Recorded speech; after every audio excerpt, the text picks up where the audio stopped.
Bien, ¿qué tal? ¿Cómo están? En este video les voy a explicar cómo trabajan las estructuras selectivas.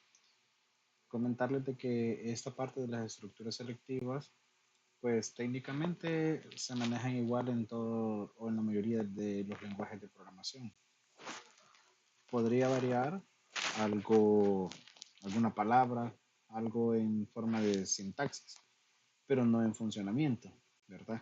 Un if que se utilice en C Sharp, por ejemplo, va a ser el mismo que va a ser en Java, que va a ser en JavaScript, ¿verdad? Entonces, técnicamente, pues, digamos, su funcionamiento es el mismo. Lo único que en lenguajes de programación, digamos, pueden llevar alguna palabra extra o algo. Pero eso ya en forma de sintaxis. En el caso que nosotros vamos a ver en este video es cómo se utiliza en Java, ¿verdad? Que es como también se utiliza en C Sharp, que es el conocimiento previo que ustedes tienen. Ahora, las estructuras selectivas pueden ser de dos tipos. Primera, estructuras simples. Y la segunda, estructuras compuestas. Primero veamos las estructuras simples, rapidito, porque quiero llevar esto a la práctica.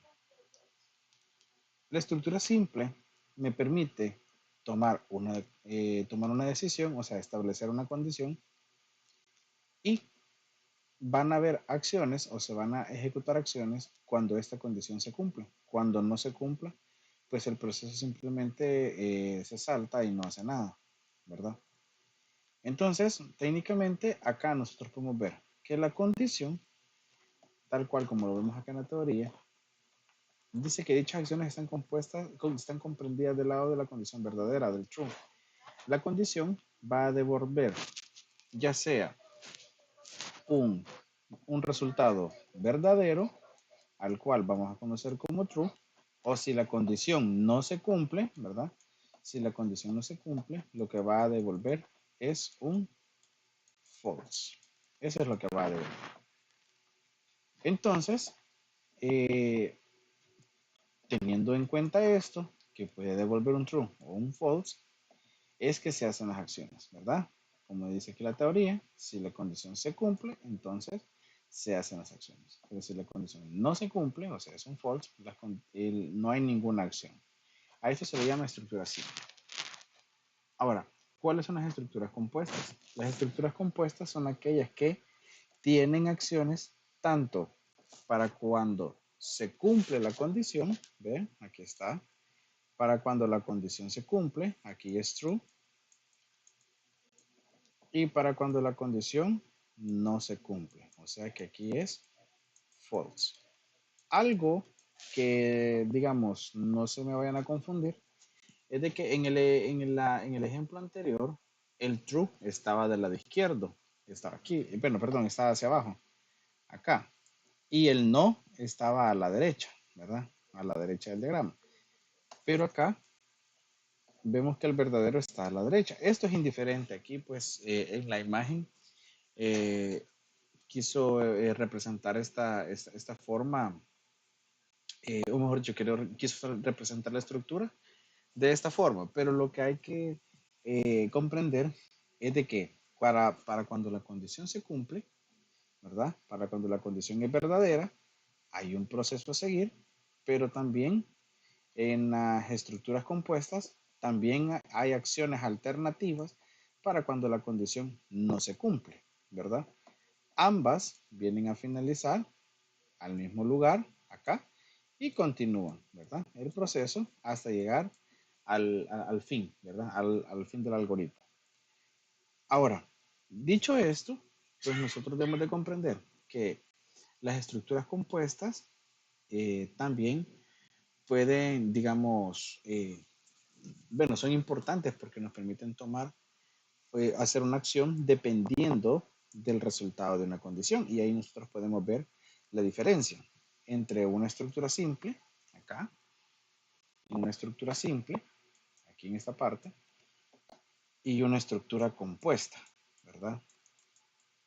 Ahora, se le conoce, dice, como estructura de selección simple y su función es realizar o no una determinada acción o proceso, basándose en el resultado de una condición, que fue lo que hablamos anteriormente. ¿Cómo se ve en realidad una estructura compuesta? Una estructura compuesta, este código es de C Sharp, ¿verdad? Así que van a ver algunas, digamos, palabras reservadas, un poco familiares, pero después esto lo vamos a hacer en Java, para que vean de que algunas cositas pues son iguales y pues algunas cosas pues cambian, ¿verdad? Ahora, aquí nosotros podemos ver de que en el programa el usuario está pidiendo lo que es un número, le están diciendo que escribe un número, este número se ingresa, ¿verdad? Console.readline lo que hace es leer la consola, ¿verdad? Lo convierte a entero. ¿Por qué? ¿Por qué se convierte a entero? Y este principio también se aplica en Java, así que lo voy a explicar. Porque inicialmente esta parte que dice el console.readline, esta parte por defecto es de tipo string, por defecto. Entonces el string yo tengo que convertirlo ahora a entero. Pero ¿por qué lo tengo que convertir a entero? Porque la variable en la que lo voy a guardar es de tipo entero. Por eso es que lo convierto. Porque si yo quiero guardar el string de forma directa en int número, no podría porque habría un problema con los tipos de datos.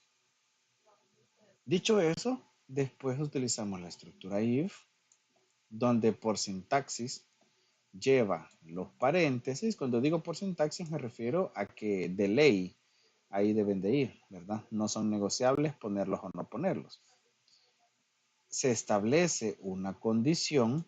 Aquí estoy diciendo si el número que el usuario ingresó es diferente de 0. Estas acciones de acá, vean, en estas llaves, en estas de acá, esta acción específicamente es para cuando el resultado de la condición, o sea, este número diferente de 0, es verdadero. Cuando el resultado de la condición es verdadero, entonces se va a ejecutar esta línea de acá. Pero cuando el resultado de la condición es falso, se ejecuta el else y lo que se ejecuta es este otro bloque de acá. Por lo tanto, este de acá es para cuando la condición es falsa, ¿verdad? Y el de arriba, las primeras llaves, es para cuando la condición es verdadera. Esto es así en todos los lenguajes de programación. El primer bloquecito es para cuando la condición se cumple y el else es para cuando la condición no se cumple, es decir, cuando el resultado es falso. Y pues en C Sharp, pues por sintaxis, para hacer una pausa ahí, se pone el console.read. Ahora, hagamos este ejercicio en Java, ¿verdad? El mismo ejercicio. En Java, bueno, yo ya tengo un proyecto. Voy a crear un ejercicio que haga exactamente lo mismo. Me pide un número y verifique si es diferente de 0. Acá, inicialmente, yo debo de crear una variable de tipo escáner. Bueno, un objeto, no una variable. Es un objeto de tipo escáner que yo le voy a llamar, por ejemplo, scan. Yo le puedo poner sc, por ejemplo, o el nombre que usted quiera. Capturador, como sea. El nombre que usted quiera, tal cual como que si fuera una variable. Pero yo voy a crear ahorita un objeto. Digamos, mi objeto se va a llamar scan. Ahora, vamos a poner new, lo vamos a instanciar y vamos a poner scanner. Vean que es bien importante aceptar las sugerencias que da el código. Si yo termino de escribir de forma manual el código y hago caso omiso a la recomendación que me está dando el IDE, corro el riesgo de no agregar las librerías. La línea está bien escrita, pero vean que el escáner aparece en rojo. ¿Por qué? Porque ahí me está pidiendo que yo importe una clase. ¿Ven? Y cuando yo lo selecciono, se importa aquí la clase. Ahora, voy a deshacer lo que acabo de hacer.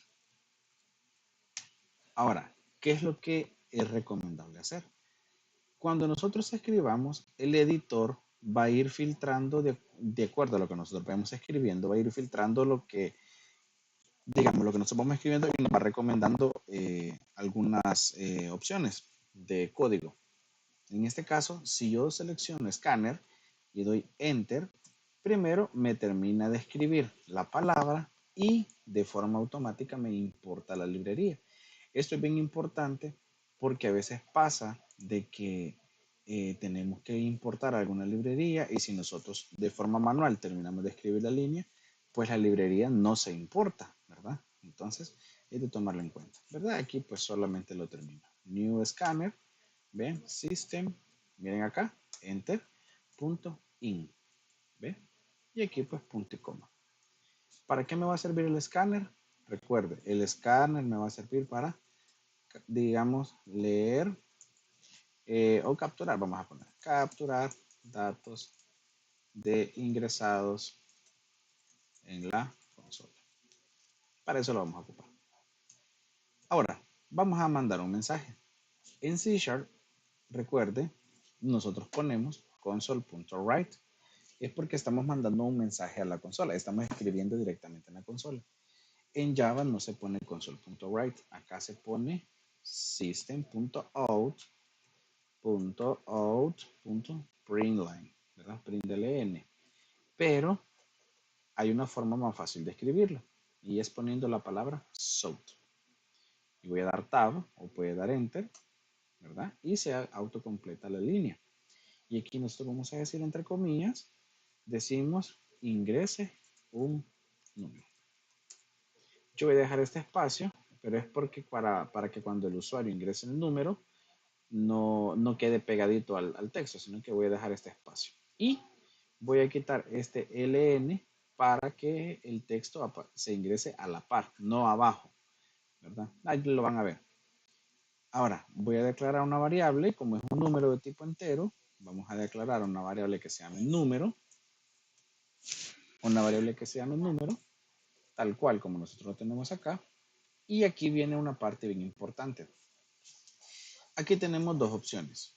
La primera, capturar un int de forma directa. O la segunda, tratar todo como un string. Tratar todo como un string. Si yo trato, voy a hacer la primera, la forma 1. En la forma 1, si yo quiero capturar un int de forma directa, digamos, o el valor ingresado, convertirlo de forma directa a un entero, yo puedo poner, por ejemplo, scan. Y aquí next int. Vean. Aquí estoy mandando a llamar el objeto scanner que yo creé anteriormente y luego punto next int. Acá, este next int, ahí como nosotros lo podemos ver, dice que escanea las entradas como un entero, ¿verdad? Ahora, muchas veces esto puede funcionar, pero muchas veces también puede tener ciertos inconvenientes cuando estamos manejando otros tipos de datos. Entonces, si nosotros manejamos todo como un string, podemos hacerlo también de la siguiente manera. Voy a poner esta línea comentada para que no me afecte y voy a poner ahora la forma 2, ¿verdad? Que sería la forma 2, tratar todo como un string, ¿verdad? Forma 1 es capturar un int de forma directa y la forma 2 capturar todo como un string. Entonces, yo declararía nuevamente una variable número. Recuerde que al ponerlo como comentario, esta línea no se ejecutaría, ¿verdad? Por eso es que no me da error la creación de la variable número, no me da error. Y acá yo puedo decir int número es igual a, y yo le puedo decir integer punto parse int. Aquí, este es el equivalente como que yo esté poniendo convert to int, digamos. Y aquí sería integer.parseInt. Y aquí yo tendría que poner scan.nextLine. Este nextLine es el equivalente a decir console.readline. Entonces, al poner esto de acá, estoy tratando todo como un string. De hecho, estoy capturando un string.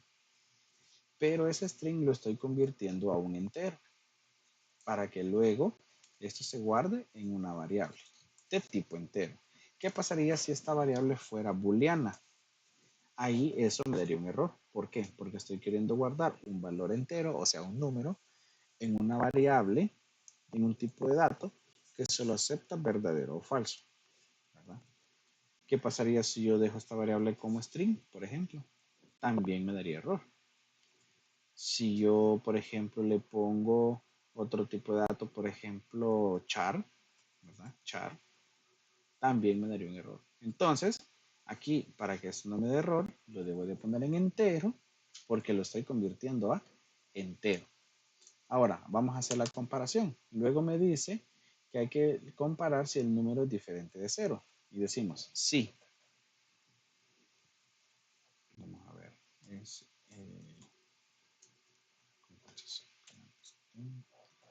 vamos a ver. Aquí está. Vale. Vamos a decir, si número es diferente.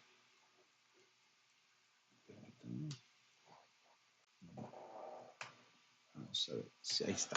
Si el número es diferente de cero.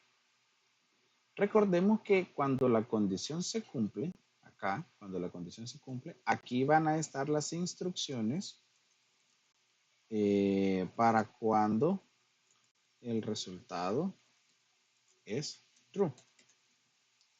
Y en el else, lo voy a poner así, en el else, aquí van a estar las instrucciones para cuando el resultado es false.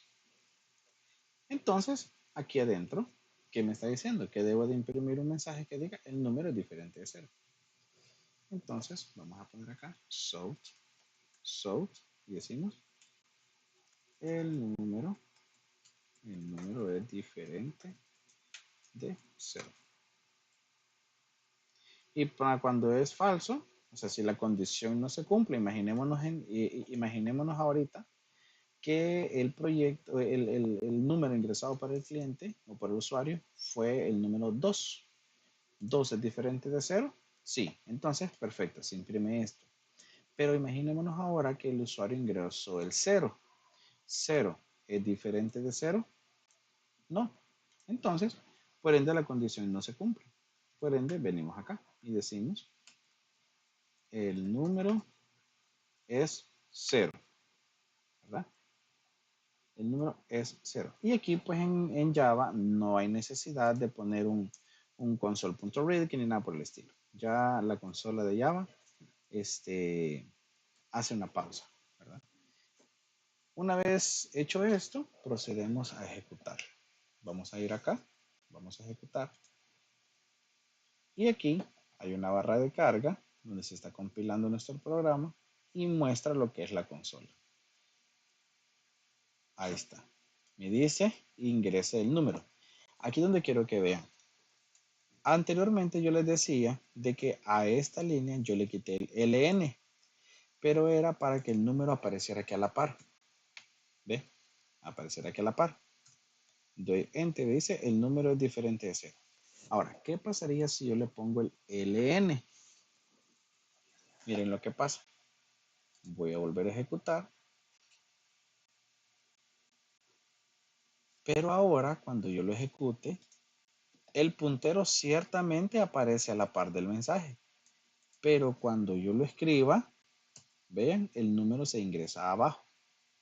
Es porque cuando detecta que yo escribo algo, crea una línea nueva y ese valor que yo ingreso se ingresa en una nueva línea. Eso no afecta, pero visualmente, en lo personal, a mí no me gusta, ¿verdad? Entonces yo prefiero poner pues los valores a la par, ¿verdad? Obviamente dejando ese espacio para que no vaya a quedar pegadito, ¿verdad? Entonces ahí tenemos. El número es diferente de 0. Bien, entonces así es como funciona un if, ¿verdad? Esto es una estructura compuesta. Voy a aprovechar el mismo ejercicio Vamos a suponer que vamos a hacer otra pequeña evaluación y queremos verificar si, bueno, vamos a modificar este ejercicio.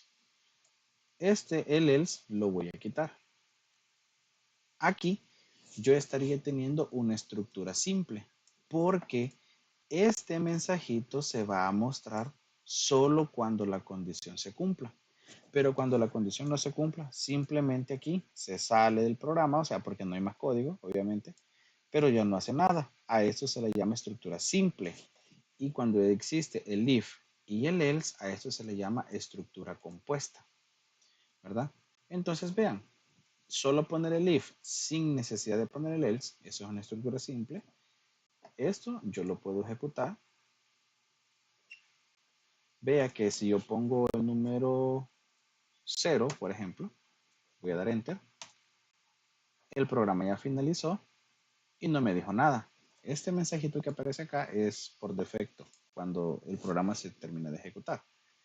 Pero vean que si yo pongo 0, aquí no me mostró nada. No hubo ningún mensaje. Pero ¿qué pasaría si yo agrego un valor diferente de 0? Por ejemplo, 3. Doy enter y vean que ahora sí me mostró el mensaje y pues me indica que el programa ha finalizado. Entonces aquí nosotros vemos la estructura simple, ¿verdad? Esta es una estructura simple, ¿verdad? Cuando solamente está el if. Pero cuando está if, else, vuelvo a repetir, esto ya se considera una estructura compuesta. Así que espero hayan comprendido. Eh, Recuerden estudiar, siempre practicar en el documento, bueno, en el material de programación que tienen. Ahí hay diferentes ejercicios, pueden practicarlos, léanlos y pues sigan esforzándose para que un día pues ustedes también puedan ya dominar estos temas, ¿verdad? Así que bien, un gusto, cuídense. Adiós.